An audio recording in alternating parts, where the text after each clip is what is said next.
আজকের আলোচ্য বিষয় হলো ক্লাস 12-এর থার্ড সেমিস্টারের ইংলিশ সিলেবাস ও নম্বর বিভাজন নিয়ে।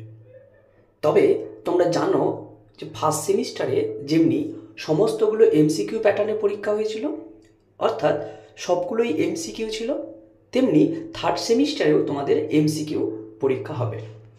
তবে টোটাল মার্ক যেমন ফার্স্ট সেমিস্টারে ছিল 40, তবে এখানেও টোটাল মার্কস হচ্ছে কি 40 অর্থাৎ 40। তবে এই ইউনিট ওয়াইজ যদি সিলেবাসটা দেখি তাহলে বোঝাই যাবে ফার্স্ট ইউনিট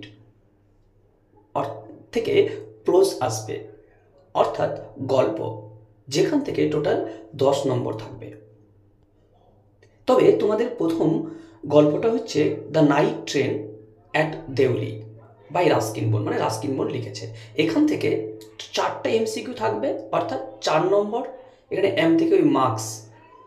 তারপরে 2 নম্বর যদি গল্পটা দেখি, strong roots by APJ Abdul Kalam, এখান থেকে 3টা এমসিকিউ থাকবে, অর্থাৎ 3 নম্বর। তারপরে যদি আমরা দেখি 3 নম্বর গল্প দ্য বেট, এটা অ্যান্টন চেকভের লেখা, এখান থেকে 3টা এমসিকিউ আসবে পরীক্ষায় তোমাদের, তাকে 3 নম্বর। তবে তোমাদের এর আগে কিন্তু যেটা ছিল আ রুম অফ ওয়ান্স ওন, এইটাকে বাদ দিয়ে তোমাদের কিন্তু 3 নম্বরটা ঢুকিয়েছে, অর্থাৎ দ্য বেট, এই যে শর্ট স্টোরি বা ছোট গল্প, এটাকে ঢুকিয়েছে। তোমাদের আগের সিলেবাসে কিন্তু, আমি বাবারও বলছি, আগের সিলেবাসে কিন্তু এইটা ছিল তোমাদের আ রুম অফ ওয়ান্স ওন। তাহলে এই হলো আমাদের ইউনিট 1। তারপরে ইউনিট 2 যদি দেখি, তাহলে ইউনিট 2-এ আমাদের কিন্তু থাকছে কবিতা, এখান থেকেও 10 নম্বর আসবে। এখানে 2টো কবিতা রয়েছে, যেমন যদি দেখি প্রথমটা হচ্ছে আওয়ার ক্যাজুরিনা ট্রি বাই তরু দত্ত, এখান থেকে 5টা এমসিকিউ আসবে, অর্থাৎ 5 নম্বর। তারপরে তোমাদের কবিতা রয়েছে ইউলিসিস, এটা আলফ্রেড লর্ড টেনিসন লিখেছে, এখান থেকে 5টা এমসিকিউ আসবে, অর্থাৎ 5 নম্বর।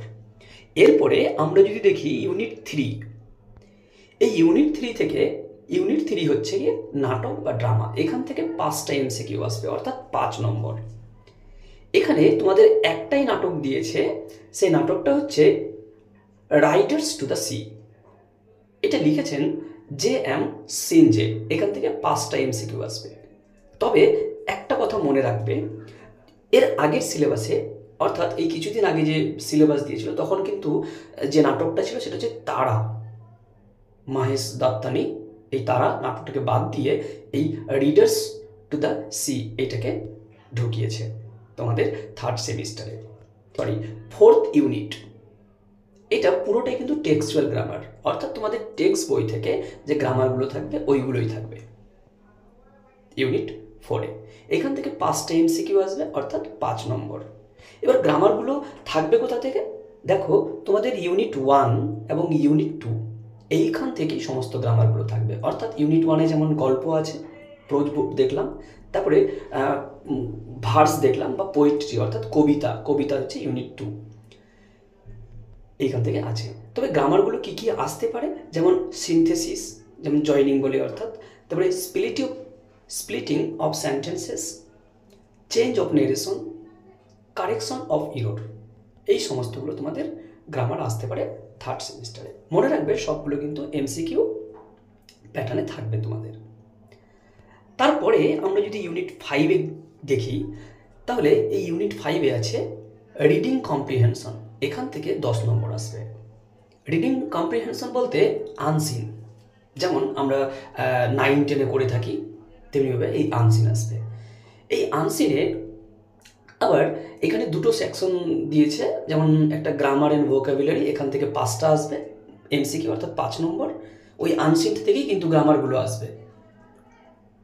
তারপরে আবার 5টা প্রশ্ন আসবে understanding and inference of text, মানে এই যে আনসিনটা থাকবে, ওই আনসিনটাকে বুঝে বুঝে উত্তরগুলো আমাদের করতে হবে। যেমন ওই 6টা এমসিকিউ থাকছিল না আনসিন থেকে মাধ্যমিকে, ওরকমই আমাদের আনসিন থেকে 5টা এমসিকিউ থাকবে, এইখানে আনসিন থেকে উত্তরগুলো খুঁজে লিখতে হবে।